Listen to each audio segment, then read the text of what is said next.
Mitchell Black, the owner of Strong Side, and I wanted to send out an informational video or just talk about some snatches today. And I want to go over the top 2 faults with snatches. Talk about snatches and cues, and these are Olympic lifts that take a long time to master. So I thought it'd be kind of interesting to get some conversation going, but go over what I believe are the 2 big faults with snatches. Also, you can see our website at the bottom at thestrongside.com, and feel free to sign up for a 7-day pass and try us out. All right, so issue number 1, set the bar down. A lot of times we try to figure out how to pick up the bar to do a snatch, and we should really be learning how to set the bar down.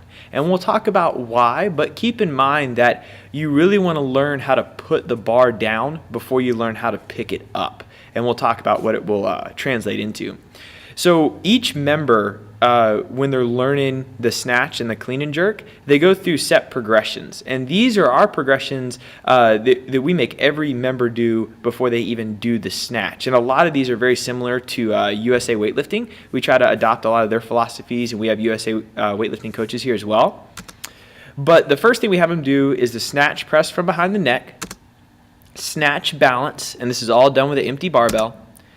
They learn the overhead squat, power snatch to overhead squat from the hips, then power snatch to overhead squat from the top of the knee, and then power snatch to overhead squat from mid shin. Then they learn the lift off, power snatch to overhead squat from the floor, and then they squat snatch. So we try to teach everybody how to set the barbell down, not how to pick it up, because you're going to have a better outcome if you do that.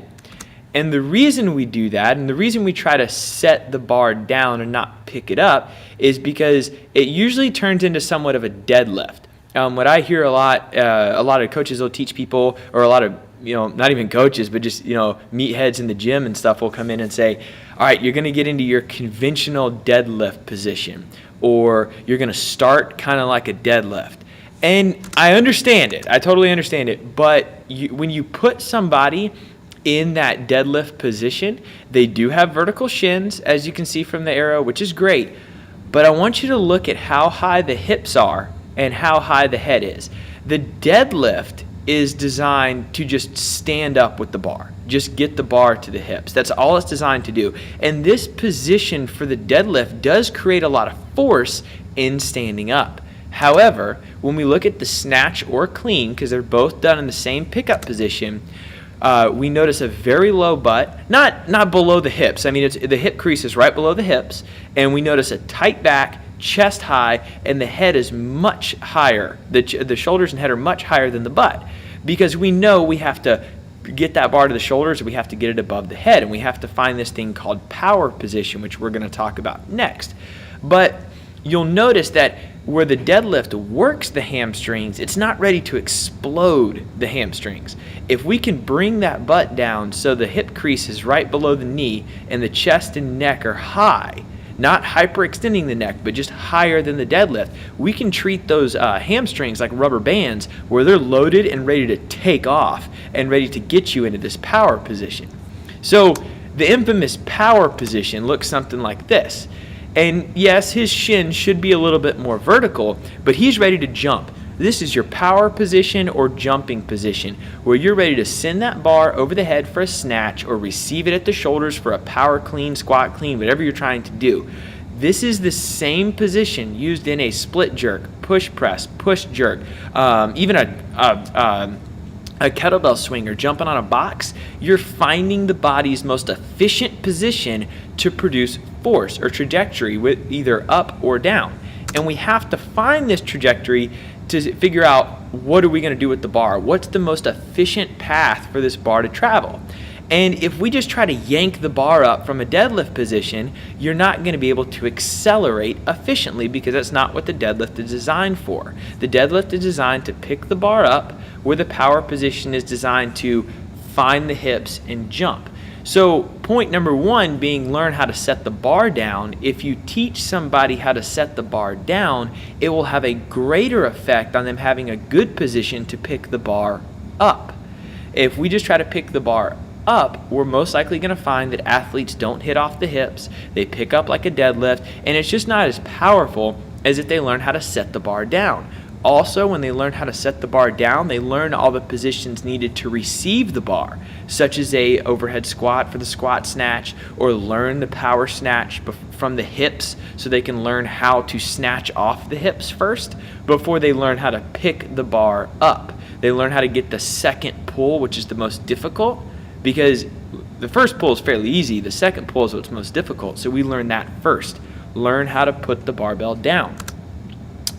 Point number 2, less humpy, more jumpy. This is my favorite saying, and it has a lot to do with the fact that people want to hit off the hips so bad.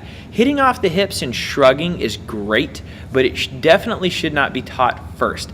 The athlete hitting off the hips and the athlete shrugging with the shoulders do produce more force, but in the grand scheme of things, they're secondary to, are you finding the power position?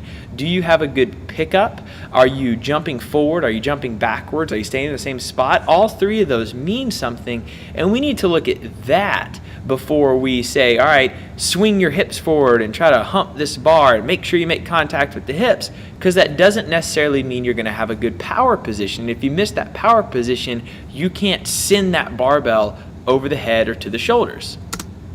So don't over cue, whether you're a coach or you're just training yourself. Training age helps a lot, and the more efficient you get at certain movements, we'll start dialing it in more, like knuckles to the ground and thoracic spine extension and all that. We'll talk about that, but we need to make sure that we cue what means the most first. And what I tell all the athletes here at StrongSide, when on day 1, when you're trying to learn the snatch, is keep it close and jump. That has to happen. You can shrug all day long, you can try to swing the hips forward, but you have to keep it close and jump. Because what we don't want is, I know this guy's working really hard, but what we don't want to do is put the death grip on the bar and swing the hips forward. If you look at his hand, he's so tightly gripping it, and I don't know if he's going for a 1 rep max, he's not in the hook grip or anything, but he's swinging the hips forward kind of like he's jumping at me. And with the snatch, you should take off and land either your feet in the same spot or slightly behind. What this is going to do, though, it's going to hurt his shoulders. It's going to hurt the anterior or front part of his shoulders from doing multiple reps because he's swinging the bar away. And if you look at his elbows, they're pointed towards the wall behind him. His elbows need to be externally rotated and face basically towards the bumpers. They don't need to face the back wall. So he's going to get a lot of shoulder pain, and his grip's going to get real tired because he's hanging onto that bar. And I wouldn't be surprised if you saw some lower back pain or some rotator cuff issues. What we really want to do is look like Mr. Chad Vaughn here. I know Chad Vaughn teaches a little differently. He whips the head back. He teaches a little differently on his jerk compared to like Kendrick Ferris, for example. But I like Chad Vaughn. But if we look in this snatch, we see he just jumped out of that power position. He was basically in the same position as the other guy. And his hands are real relaxed. And that has a lot to do with the fact that his elbows are externally rotated and he's moving out of the way of the bar. He's bringing the bar and pushing the bar towards his hips. He's not humping the bar and slinging his hips towards the bar, because if that happens, the bar goes away. On the way up, he's pushing the bar back to his hips, finding the power position, and jumping as high as he can.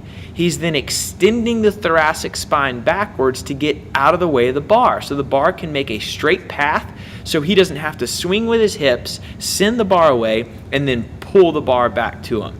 It's one straight line. So I just wanted to give you a few overviews of the snatch and talk about what I think are the 2 biggest faults with the snatch. And again, our website's at the bottom, thestrongside.com. Go on there, sign up for a 7-day pass, and come try it out. This has been Mitchell Black. Thank you.